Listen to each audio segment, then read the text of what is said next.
এই শীতে এইভাবে একবার বানিয়ে না খেলে তো আফসোস থেকে যাবে। খেতে হবে তো অমৃত সমান, আর মুখে দেবার সাথে সাথে তো মিলিয়ে যাবে। একবার এভাবে বানিয়ে খেলে স্বাদ সারা জীবন মুখে লেগে থাকবে, আর যাকে বানিয়ে খাওয়াবেন সেই তো প্রশংসা করবেই করবে। নমস্কার বন্ধুরা, রূপার রন্ধনশালায় আপনাদের সকলকে অনেক অনেক স্বাগত জানাই। তো চলে এসেছি আজকে আবার একটা নতুন রেসিপি নিয়ে। তো এই শীতে একটা দারুণ রেসিপি আপনারা বাড়িতে বানিয়ে নিতে পারবেন। তো আজকে যে রেসিপিটা আমি বানাবো হবে তো একদম ক্ষীরের মতো খেতে, আর একবার বানিয়ে খেলে তো স্বাদ সারা জীবন মুখে লেগে থাকবে। বানানো খুবই সহজ, হাতের কাছে থাকা দুই একটা উপকরণ দিয়ে আমরা বাড়িতে খুব সহজেই বানিয়ে নিতে পারবেন। খেতে হবে তো অমৃত সমান। তো আপনারা সঙ্গে থাকুন আর প্রথম থেকে শেষ পর্যন্ত পুরো রেসিপিটা দেখতে থাকুন। আশা করি আজকের রেসিপিটা আপনাদের অনেক অনেক ভালো লাগবে। তবে চলুন দেরি না করে শুরু করে দিই আজকের রেসিপিটা। তো দেখুন আজকের রেসিপির জন্য এখানে আমি এরকম বাটির এক বাটি নিয়ে নিয়েছি গোবিন্দভোগ চাল। তো আপনারা চাইলে আতপ চাল নিতে পারেন, তবে গোবিন্দভোগ চাল দিয়ে রেসিপিটা বানালে রেসিপিটা খেতে বেশি টেস্টি লাগবে। আর এই চালটা এখন আমি একটা অন্য বড় জায়গাতে করে নিয়ে নেব।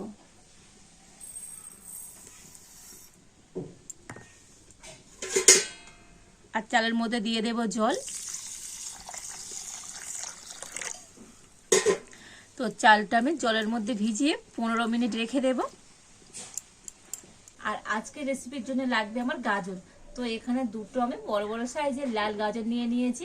তো এই লাল গাজর দিয়ে আজকে রেসিপিটা বানাবো। তো আপনারা চাইলে হলুদ গাজর দিয়েও কিন্তু রেসিপিটা বানিয়ে নিতে পারেন। আর এই গাজর দুটো আমি ভালো করে জল দিয়ে ধুয়ে এনেছি, আর এবার আমি ছাড়িয়ে নেব। তো এখানে আমি একটা বঁটি নিয়ে নিয়েছি, আর বঁটি দিয়ে আমি গাজরটা ছাড়িয়ে নিচ্ছি।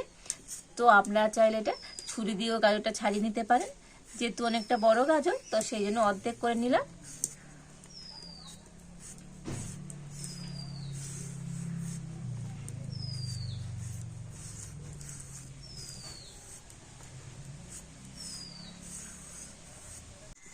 তো দেখুন এই দুটো গাজরের খোসা খুব সুন্দর করে ছাড়িয়ে নিয়েছি।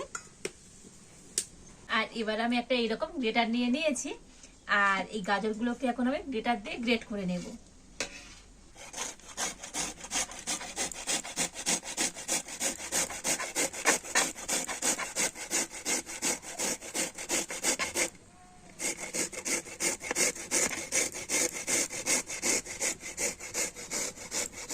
আর এখানে আপনাদের একটা কথা বলে দিই, তো ওই গ্রেটার যেটা নেবেন তো ছিদ্রগুলো যেন একটু ছোট ছোট হয়, আর একটা গ্রেটারের ছিদ্রগুলো দেখবেন একটু বড় বড়। তো এরকম ছোট ছিদ্রযুক্ত গ্রেটার নিয়ে আপনারা এরকম গাজরটা গ্রেট করে নেবেন, এতে করে রেসিপিটা অনেক ভালো হবে।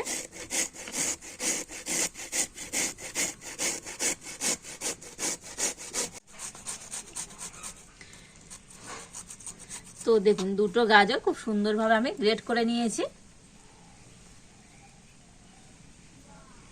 আর হয়েছে দেখুন একেবারে ঝুরো ঝুরো।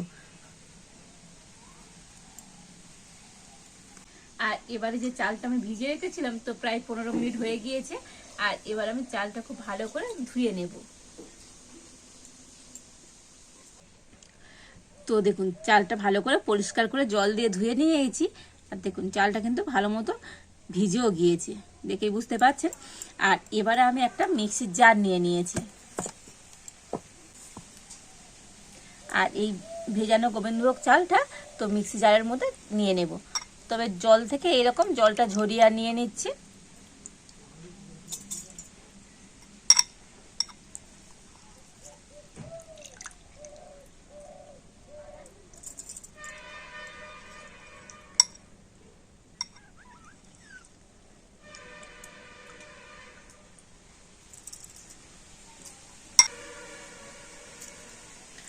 আর তবে এর মধ্যে আমি জল দেব না। আর এবার আমি ভেজানো গোবিন্দভোগ চালটা তো মিক্সিতে একটু গুঁড়ো করে নিয়ে আসবো। তবে একেবারে মিহি গুঁড়ো করলে হবে না, মানে দানা দানা থাকবে, সেইভাবেই কিন্তু গুঁড়ো করে নিতে হবে। তো দেখুন চালটা তো মিক্সিতে আমি গুঁড়ো করে নিয়ে এসেছি। আর দেখুন এইরকম একটু দানা দানা করে কিন্তু গুঁড়ো করতে হবে, মানে অর্ধেক ভাঙা হবে চালটা, দেখে বুঝতে পারছেন। তো এইভাবে করে গুঁড়ো করে নিয়েছি। আর এবার আমি এদিকে উনুনটা জেলে উনানে একটা কড়া বসিয়ে দিয়েছি, আর কড়াতে আমি দিয়ে দেবো 1 চামচ ঘি।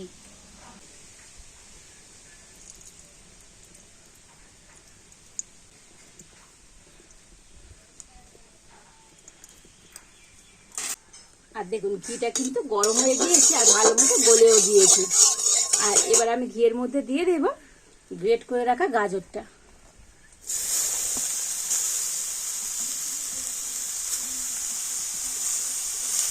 তো ঘিয়ের সাথে গাজরটা একটু হালকা করে এইভাবে নাড়াচাড়া করে নেব।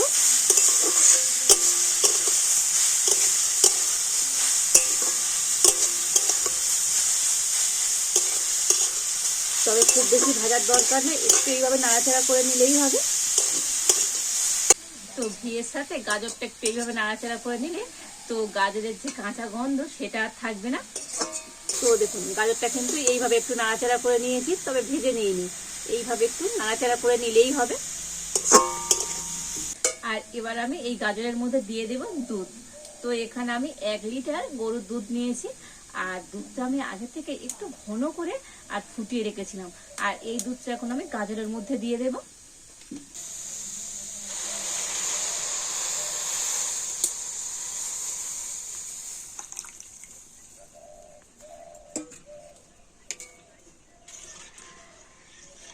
আর এবার আমি দুধটাকে একটু ফুটিয়ে নেব। তো এখানে আমি আজকে গরুর দুধ নিয়েছি। তো আপনাদের হাতের কাছে যদি এইরকম লিকুইড দুধ না থাকে তো আপনারা গুঁড়ো দুধও জলে গুলে ব্যবহার করতে পারেন। আর এই দুধটা কিন্তু খুব ভালো মতো ফুটে উঠেছে। আর এবার আমি এই দুধের মধ্যে দিয়ে দেব গুঁড়ো করে নিয়ে গোবিন্দভোগ চালটা। তো সমস্ত কিছু একটু ফুটিয়ে নিয়েছি, আর তবে চালটা কিন্তু একেবারে এখনো সিদ্ধ হয়নি। আর এবারে আমি এর মধ্যে দিয়ে দেবো কিছুটা ড্রাই ফ্রুট। তো দেখুন এখানে আমি নিয়েছি আলমন্ড বাদাম, পেস্তা বাদাম আর কাজু বাদাম, নিয়েছি কিছু কিশমিশ। তো এখানে যখন দুধের মধ্যে আমি চালটা দিই তো তখন কোনোভাবে ক্যামেরাটা অফ হয়ে গিয়েছিল। তো সম্পূর্ণ চালটা দুধের মধ্যে দিয়ে দিয়েছিলাম আর দিয়েছিলাম 4টে এলাচ। আর এবার এর মধ্যে দিয়ে দেব এই বাটির হাফ বাটি গুঁড়ো চিনি। তো আপনারা চাইলে গোটা চিনি দিতে পারেন, তো চিনি গুঁড়ো করা ছিল বলে দিয়ে দিলাম। আর মিষ্টিটা তো অবশ্যই আপনারা আপনাদের স্বাদ মতনই দেবেন। তো আমি একটু হালকা মিষ্টির জন্য এখানে হাফ বাটি গুঁড়ো চিনি দিয়ে দিলাম। তো আপনারা যদি বেশি মিষ্টি পছন্দ করেন তো আরও 2-4 চামচ চিনি হচ্ছে বেশি করে দিয়ে দেবেন। আর হ্যাঁ, তবে আজকের আমি এই গাজরের হালুয়ার মধ্যে তো লবণ দিইনি, তো লবণ ছাড়াই বানাচ্ছি, তো আপনারা একটু লবণও দিতে পারেন। তো দেখুন চিনি দিয়েও কিন্তু খুব সুন্দর করে নাড়াচাড়া করে নিয়েছি। আর এইভাবে তুলে দেখে নেবেন, যে হাত দিয়ে একটু দেখবেন চালটা যেন সিদ্ধ হয়ে যায়। যেহেতু চালটা ভেজানো আবার অর্ধেক করে গুঁড়ো করা ছিল, তো চালটা সিদ্ধ হতে কিন্তু একেবারে সময় লাগবে না। আর গাজরটা দেখুন কত সুন্দর সিদ্ধ হয়েছে, কিন্তু দেখুন গোটা গোটাও রয়েছে, তো একেবারে কিন্তু গলে যায়নি, ঠিক এইরকমই হবে। তো দেখুন আজকের আমার এই গাজরের হালুয়াটা কতটা সুন্দর হয়েছে। তো এর বেশি আমি আর ফোটাবো না, কেননা এটা ঠান্ডা হয়ে গেলে আরও একটু টাইট হয়ে যাবে। তো এইভাবে আমি এবার নামিয়ে নেব। কত সুন্দর হয়েছে দেখুন আজকের এই গাজরের হালুয়াটা। তো এই শীতে একবার হলেও কিন্তু আমার মতো করে এইভাবে গাজরের হালুয়াটা বানিয়ে দেখবে, বাড়ির প্রত্যেকে ভীষণভাবে পছন্দ করবে। আর এভাবে একবার বানিয়ে খেলে স্বাদ তো সবার মুখে মুখে লেগে থাকবে। তো আজকের আমার গাজরের হালুয়াটা একেবারে রেডি। আর এবারে আমি নামিয়ে নেব। তো গাজরের হালুয়াটা নামিয়ে নিয়েছি, এবার একটা পাত্র নিয়ে নিয়েছি, তো এর মধ্যে করে নিয়ে নেব। আর দেখুন কতটা সুন্দর হয়েছে আজকের এই গাজরের হালুয়াটা, দেখতে কত সুন্দর হয়েছে দেখুন।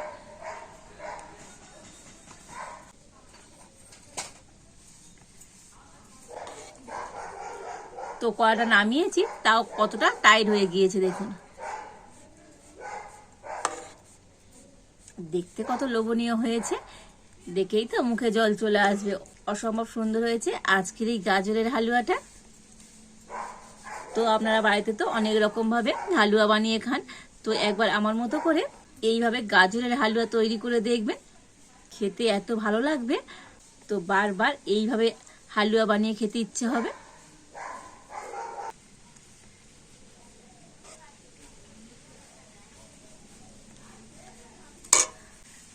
তো দেখুন হালুয়াটা এই পাত্রের মধ্যে করে নিয়ে নিয়েছি, আর অল্প একটু ড্রাই ফ্রুটও আমি রেখে দিয়েছিলাম। আর এবার আমি উপর দিয়ে দিয়ে দেব।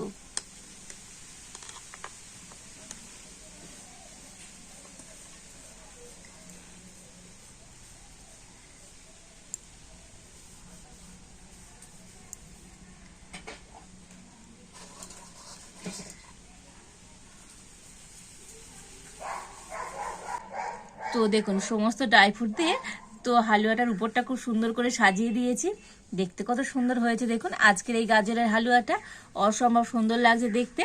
আর শুধু দেখতে সুন্দর নয়, এই হালুয়াটা খেতে তো অনেক মজার হয়। তো আপনারা একবার বাড়িতে বানিয়ে দেখবেন। তো বাড়ির প্রত্যেকে তো ভীষণভাবে পছন্দ করবে। কতটা লোভনীয় হয়েছে আজকের এই গাজরের হালুয়াটা। তো এই শীতে অবশ্যই বাড়িতে একবার বানিয়ে খাবেন, দেখবেন স্বাদ তো মুখে সারা জীবন লেগে থাকবে। অসম্ভব সুন্দর হয়েছে। আর এইভাবে হালুয়া বানিয়ে তো যাকে খাওয়াবেন সেই তো প্রশংসা করবেই করবে, আর খেতে হবে তো একেবারে অমৃত সমান। তো আজকের আমার এই সহজ সুন্দর গাজরের হালুয়ার রেসিপিটা আপনাদের কেমন লাগলো তো অবশ্যই কমেন্ট করে জানাবেন। ভালো লাগলে লাইক শেয়ার সাবস্ক্রাইব করবেন। আজ এই পর্যন্ত। আপনারা ভালো থাকুন, সুস্থ থাকুন। দেখা হচ্ছে নতুন কোনো একটা রেসিপি নিয়ে।